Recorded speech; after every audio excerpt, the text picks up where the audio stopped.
شايفين الست اللي قدامكم في الصورة دي؟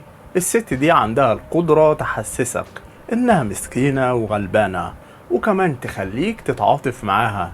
لكن لما تعرف اللي هي عملته هتكتشف إنها من أخبث أنواع البشر. استغلت مهنتها في تدمير حياة شريك حياتها، الدكتورة هديل والشخصيات الأربعة.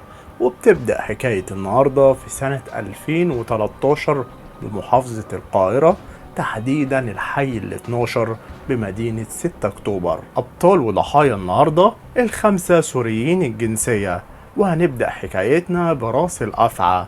الدكتورة هديل ست سورية الجنسية، عمرها 31 سنة، بتشتغل دكتورة أمراض نساء وتوليد بإحدى المستشفيات بمدينة 6 أكتوبر. هديل بقى كانت متجوزة من شاب من نفس عمرها وكمان من نفس جنسيتها، لكن هديل كانت دايما حابة انها تعيش دور الضحية والمسكينة، لدرجة ان اللي كان بيشوف حياتها الزوجية من بعيد كان بيتعاطف معاها، وبيشوف ان جوزها ده راجل ظالم وحارمها من ابسط حقوقها. وده بالظبط اللي هديل كانت بتحاول توصله لكل اللي حواليها، لكن الحقيقة كانت غير كده. وعلشان نعرف أصل الحكاية والتفاصيل محتاجين إننا نرجع بالزمن شوية سنين قبل ما الدكتورة هديل تتجوز من جوزها المهندس فداء وينزلوا على مصر. هديل كانت بنت مجتهدة جدا في دراستها، وبالرغم من المشاكل الأسرية وانفصال والدها ووالدتها إلا إنها قدرت إنها توفر لنفسها حياة مرفهة بعيدا عن أي مشاكل. وخصوصا بقى لأن والد هديل بعد الانفصال بيقرر إنه هيبعد نهائي عن أي حاجة بتجمع بينه وبين هديل ووالدتها، لدرجة إنه بيسيب لهم سوريا كلها وبيسافر على مصر. ومن وقتها بتتقطع أي صلة بين هديل ووالدها، ويمكن يكون ده سبب من الأسباب اللي أثرت بالسلب على حياة هديل المستقبلية. لكن هديل وقتها حاولت إنها تتأقلم مع الظروف، وفي نفس الوقت ده هديل كانت بتدور على شخص يكون هو سندها وظهرها في الحياة ويعوضها عن عدم وجود والدها. وبحكم ان هديل في الوقت ده كانت بتدرس في كلية الطب، فقدرت من خلال دراستها انها تكون صداقات. وبتتعرف هديل على شاب كان بيدرس معاها في نفس الجامعة في كلية الهندسة، والشاب ده كان مجتهد وطموح جدا. لكن الشاب ده ما كانش يعرف ان حبه لهديل هيدمر حياته وهيحطم احلامه. وقتها هديل والشاب ده بيتبادلوا المشاعر وبيتعلقوا ببعض جدا، واستمرت قصة الحب اللي بينهم دي لحد ما بتنتهي الفترة الدراسية. وقتها الشاب ده بيقرر انه لازم يثبت حبه لهديل، وبالفعل بيروح يتقدم لوالدتها علشان يتجوز من بنتها. الشاب ده بقى يبقى اسمه فداء، وعمره 31 سنة وبيشتغل مهندس معماري. أول ما بيسمع فداء قصة حياة هديل بيتعاطف معاها جدا، وكان بيتمنى انه يكون ليها الأب والحبيب والسند، لأن هديل وقتها أتقنت دورها كويس جدا، ومثلت على فداء إنها ضحية في حياتها العائلية، وكانت دايما بتتعمد إنها تستخدم موضوع حرمانها من والدها ده علشان تكسب تعاطف كل الناس اللي حواليها. وكان فداء هو ضحيتها الأولى، صدقها وقرب منها وما ترددش اللحظة إنه يتمم الجواز منها، وكان مستبشر معاها بالخير. وكان فعلا فداء ونعم الزوج والسند، وكان دايما بيسعى لتحقيق أحلامها. لكن كل أحلامهم اتبخرت من يوم وليلة بسبب الثورة السورية وانتشار أعمال التخريب والعنف في البلد من بعض الأشخاص.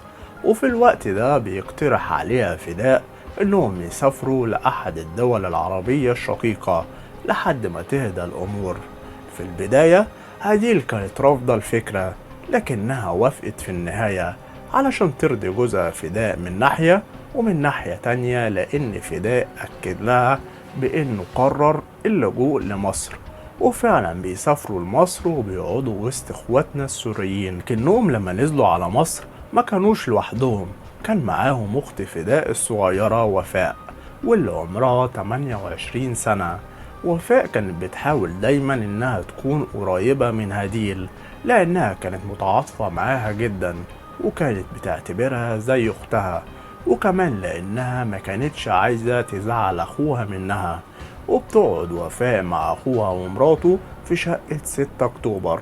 بعد فترة من استقرارهم في مصر بتنزل تشتغل هديل بإحدى المستشفيات الخاصة، وفداء هو كمان بيشتغل بتخصصه. ولأن في الزمن ده مفيش حاجة بتفضل على حالها، هديل من خلال شغلها اتعرفت على زميل ليها من نفس جنسيتها، يبقى اسمه عبد السلام، وعمره 33 سنة، بيشتغل دكتور، وكان شخص مجتهد جدا. لكن لما بتدخل حياته هديل بتقلبها رأسا على عقب، وخصوصا بقى ان في الوقت ده كان بدأ فداء انه يمر بمشاكل صحية. ولما بيروح للدكتور علشان يكشف بيكتشف ان عنده فيروس سي. ومع مرور الوقت حالة فداء الصحية والنفسية بتتدهور لأقصى الحدود، وبيتحول من حمل وديع لشخص يتسم بالعصبية المفرطة، وبيتحول البيت لحلبة صراع ومشاكل ما بتنتهيش.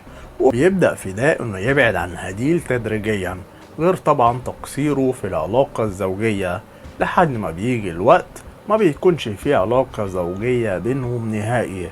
هديل وقتها كانت شايفة انها مش مرتاحة بالشكل ده، وان فداء جوزها بطل يحبها، وبقت انها تعمل مشاكل على ابسط الامور او من لا شيء. وقتها اخت فداء اللي كانت عايشة معاهم في نفس الشقة كانت دايما بتقف في صف اخوها في اي مشكلة بتحصل بينهم، لدرجة ان هديل وصلت لمرحلة انها كانت بتقعد عدد ساعات اضافية في الشغل علشان ترتاح شوية من المشاكل، لان هديل دايما كانت حاسة انها لوحدها قدام جوزها واخته، وانهم متفقين عليها، وانها يا عين المسكينة اللي ملهاش حد. وقتها بتقرر هديل انها تتكلم مع زميلها الدكتور عبد السلام وتحكي له على كل مشاكلها، لكنها ما كانتش مجرد حكاوي سطحية. هديل اتكلمت مع زميلها في مشاكل خصوصية، وان جوزها هجرها في العلاقة الزوجية.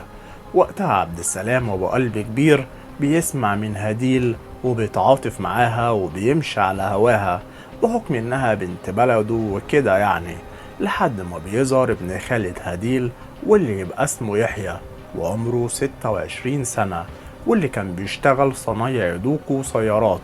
وبكده يبقى فيه 2 واقفين في صف هديل، زميلها وابن خالتها، ودي كانت حاجة في مصلحتها، وهتعرفوا ليه بقول كده بس بعد شوية. المهم بتستمر المشاكل بين هديل وبين جوزها فداء، فبتقرر هديل انها تنتقم منه ومن اخته وفاء، لكن بطريقة مكارة وخبيثة جدا.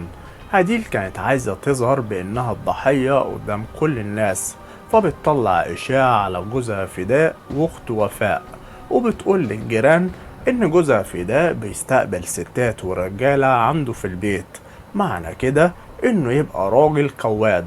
ومش بس كده، دي كمان بتقول للناس ان فداء بيستخدم اخته وفاء في الشغل الشمال ده، وانها يا عين الست المسكينة المظلومة اللي عايزة تبعد عن الشبهات. ما اكتفتش هديل بنشر الاشاعات دي بين السكان، لا دي كمان بتوزع نفس القصة على كل اصحاب جوزها فداء، علشان بالشكل ده يبقى الكل عارف ان فداء راجل قواد. لان هديل وقتها كانت حاسة ان فداء لا يصلح كزوج، لانه بسبب مرضه كان مقصر في واجباته الزوجية معاها.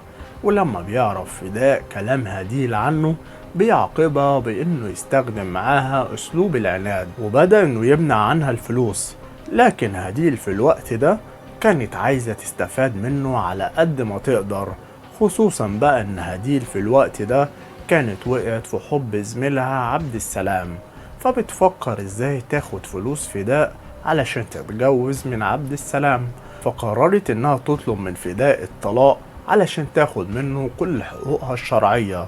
وبعد اصرار منها برغبتها في الطلاق فداء بيطلقها، لكن طلاق شفوي، وبيرفض انه يجيب المأذون علشان يوثق الطلاق، وبيقول لها انه هيسيبها زي البيت الوقف. ولما هديل ما بتوصلش الحل مع فداء بتسيب الشقة وبتمشي، لكنها وقتها ما كانتش عارفة هتروح فين ولا هتيجي منين، فبتقرر إنها ترجع على العيادة اللي شغالة فيها. وأول ما بيشوفها زميلها عبد السلام بيسألها عن سبب رجوعها للشغل مرة تانية. وقتها بتقوله إن في خلافات كبيرة بينها وبين جوزها فداء. ساعتها بيحاول عبد السلام إنه يخفف عنها بأي شكل، وبيعزمها على العشاء في مكان عام، وبيسمع كل مشاكلها باهتمام، وبتطلب منه إنه يساعدها إنها ترجع سوريا. لكن وقتها عبد السلام بيطلب منها إنها ما تاخدش أي قرار في وقت الزعل. بيديها مفتاح الشقة بتاعته وبيقول لها إن هو هيبات في العيادة. في البداية هديل رفضت إنها تاخد منه المفتاح، لكنها لما بتلاقي عبد السلام مصر بتوافق وبتاخد منه المفتاح، وبتقعد أول ليلة لوحدها في شقة عبد السلام. وبيمر على الوضع ده أسبوع. كل يوم هديل تخلص شغلها وتروح تبات في شقة زميلها عبد السلام.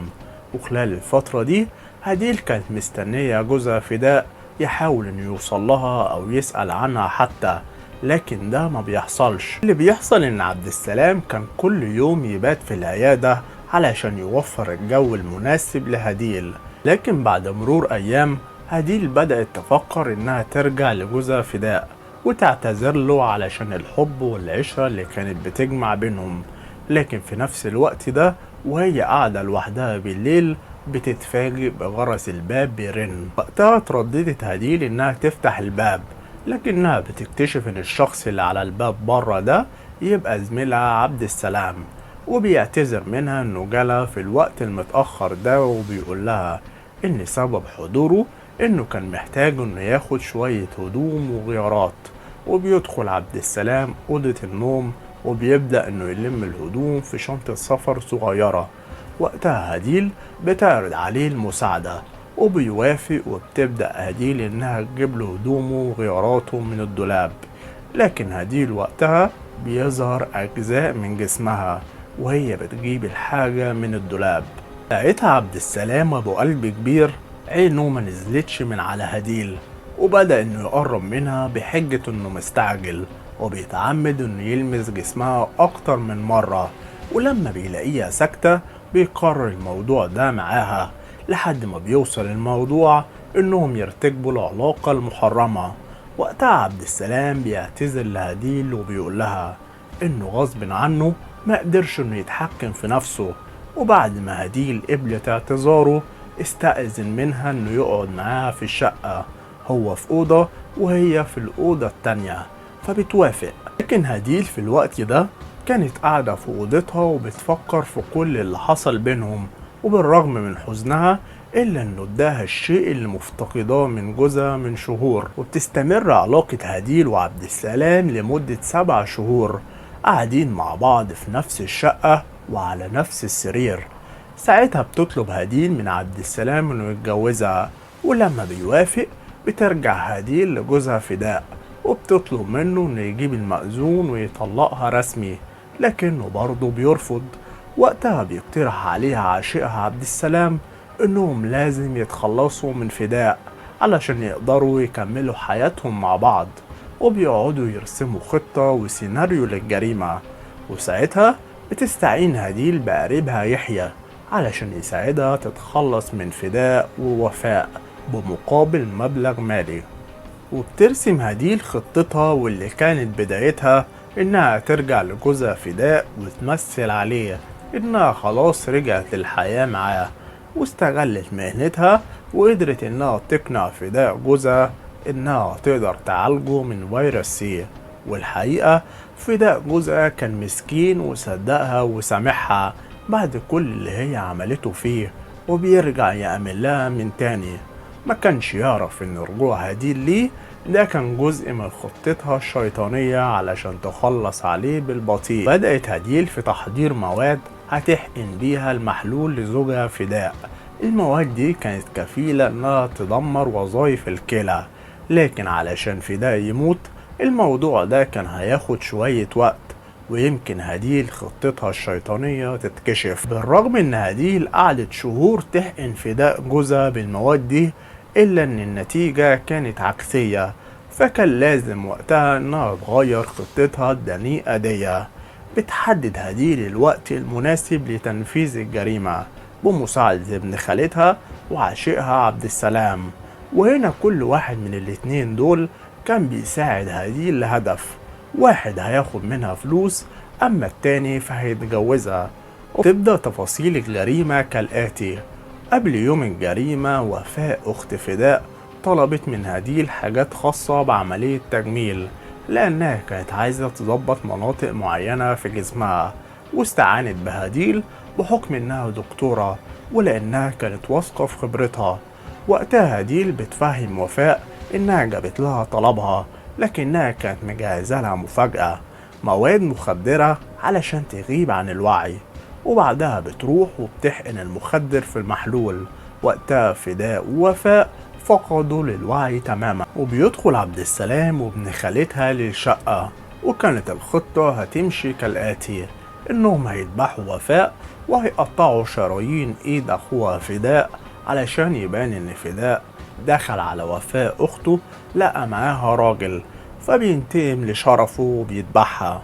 وبعدها بيقطع شرايين إيديه علشان يموت ويتخلص من العار. وبيشيلوا وفاء وبيحطوها جنب أخوها وبيقلعوها وبيذبحوها، لكنهم بيلاقوا إن الموضوع ده هيبقى فيه لفة كبيرة، فبيقرروا إنهم يغيروا الخطة وإنهم هيذبحوهم هما الاتنين.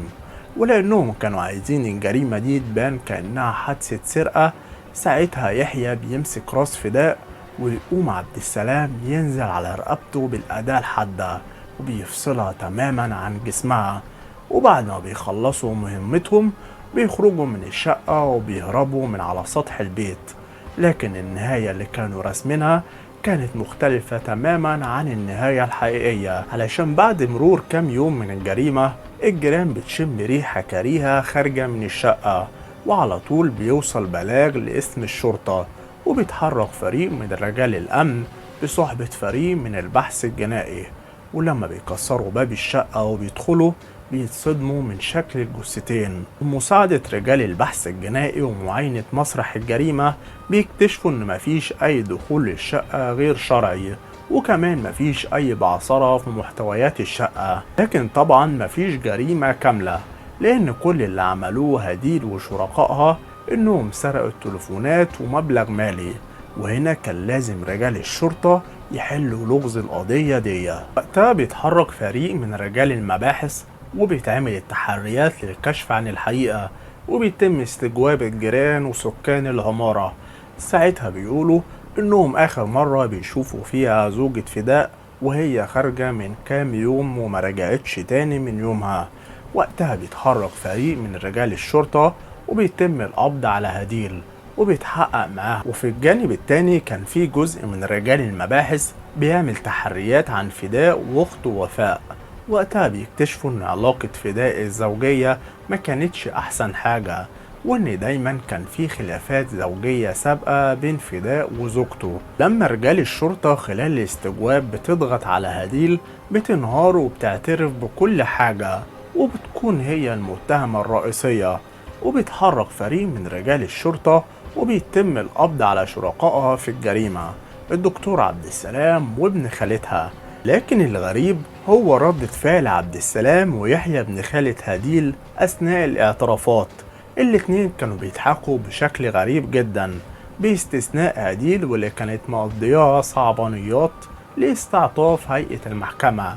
لكن في النهاية بيتم تحويل التلاتة لمحكمة الجنايات لاتهامهم بالقتل العمد مع سبق الإصرار والترصد وحيازة سلاح أبيض بدون ترخيص. وفي سنة 2020 بيتحكم على هديل وعبد السلام ويحيى بتحويل أوراقهم لفضيلة المفتي. القصة دي أكبر دليل إن مش كل روايات البشر بتتصدق. يعني شخصية زي هديل كانت من الناس اللي بتستمتع لما بتكسب تعاطف كل اللي حواليها، وكانت بتحب إنها دايما تعيش دور الضحية. والنوعية دي أكيد قابلتوها في حياتكم في يوم من الأيام. استنى أعرف رأيكم في التعليقات، وما تنسوش تستنوا الحلقة الجاية، وأشوفكم على خير.